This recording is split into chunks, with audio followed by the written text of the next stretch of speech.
And all of these are sourced from SIGA, the SIGA report, which has been made available. It's public documents which are easily verifiable as well. Then there is the 2.2 billion cedis loss incurred in 2020.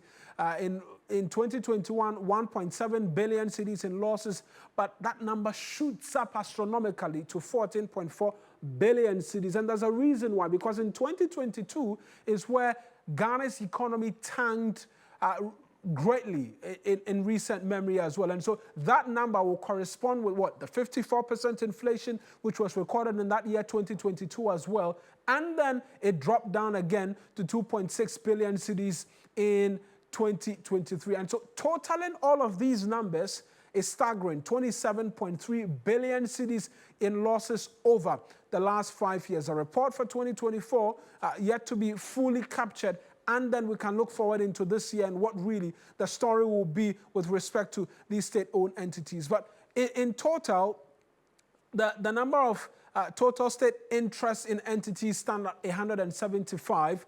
The entities reviewed in the SIGA 2024 report were 147, which is 84% of the 175 state-owned entities of which the country has interest in, with the 53 being state-owned enterprises proper. Then there are 31 which are joint venture companies, and then other state entities being 63. Now, we tried to work the numbers for you with respect to what this 27.3 billion cedis can do for you. And if you look at the recent budget as read by the Finance Minister, Dr. Kasiel Atto-Forson, there's 13 billion cedis that's been earmarked for the big push infrastructural project. That number can be well taken care of by this 27 billion cedis in losses over the last 5 years. But let's take you to the Kempinski Hotel right now, where President John Mahama has issued a stern warning to the CEOs of these state-owned enterprises. Now, according to the president, loss-making SOEs will no longer be tolerated. They'll be swiftly reformed, merged, privatized, or shut down if they fail to make profits. Komla Kluche is there for us. He's joined us right now with respect to a bit more in what the president has been saying. Komla, the president has been emphatic in his demand for profit by these state-owned enterprises. Walk us through the demands of the president to these heads of respective institutions. Well, it was marching orders the president gave to the CEOs, with the supervisory head being the SIGA board, Dr. Michael White. First off, the president says the issue of asset declaration is very key. It makes the point that some past the past heads of these SOEs or the predecessors of the current ones who are in office now, most of them failed to declare their assets. Right. And he will take absolutely no excuse for that if the SIGA boss does not insist that all these CEOs declare their assets in record time. And he says it would also amount to leaving office if the failure to adhere to his strict marching orders are not met. But on the performance of the state-owned enterprises, the caution being given by the World Bank is to the effect that if care is not taken, then the number of them who are in red now could go deeper than the red, and others could be added to it. But the president says he will no longer tolerate any bad governance structure to which these SOEs would continue to dip. It's a different approach, and his marching orders are clear. Let's listen to what the president said to them a while ago. SOEs have been used as mere instruments for generating personal wealth for persons appointed to positions within the entity. And who are the ones responsible for this situation? It's the chief executives, the management, and the management boards of these enterprises. Some of these enterprises have become perennial loss makers, draining public funds with bloated budgets, unjustified allowances and perks, and unnecessary expenditures, while relying on government bailouts as if they were entitled to them. Indeed, many of your entities are at their lowest point in the entire history of the Fourth Republic. Ladies and gentlemen, the era of impunity mediocrity, and financial recklessness must end today. It's not going to be business as usual. We are going to reset your entities. The Ghanaian people have entrusted me with the responsibility of resetting our nation and our economy, and I don't intend to betray that trust.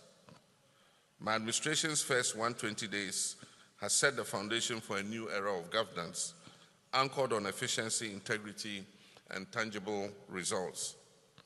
In fulfillment of this social contract, we have implemented a lean government as promised, confirmed a complete list of cabinet ministers within the 14 days promised, and will soon publish a strict code of conduct for all public officials.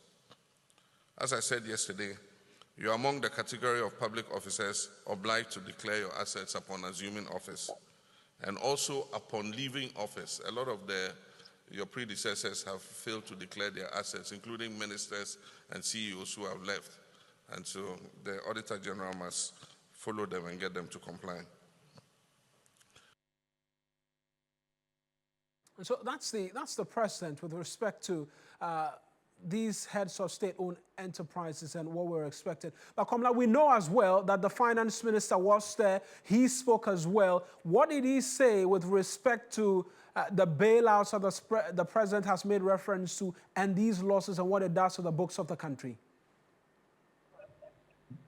Compliance to the PFM Act, he reiterates, would be the cardinal point, and that it's not going to be business as usual where you are in debt and so the government will now have to come and bail you out. It's not something he's going to be doing. In fact, in just few days past, he's been indicating all the SOEs and all the government institutions who are in debt, it is upon the head of their CEOs or their various heads to ensure that they find ways of paying those debts. He is not going to use public funds to pay those debts, but strict compliance to the PFM Act is what is going to happen. Now let's listen to Dr. Kesola Tufosi. Mr. President, the Public Financial Management Act, Act 2016, Act 921, outlines a clear financial management and reporting requirement for all state-owned enterprises. Section 95 of the Act mandates that state-owned enterprises must prepare annual accounts no later than 2 months at the end of each financial year. State-owned enterprises must submit audited financial statements to the minister within 4 months after the end of their financial year. Moving forward, the Ministry of Finance will be working closely with SIGA to ensure strict compliance of this regulatory requirement. Your Excellency, I came here with copies of the Public Financial Management Act to distribute to all state-owned enterprise heads.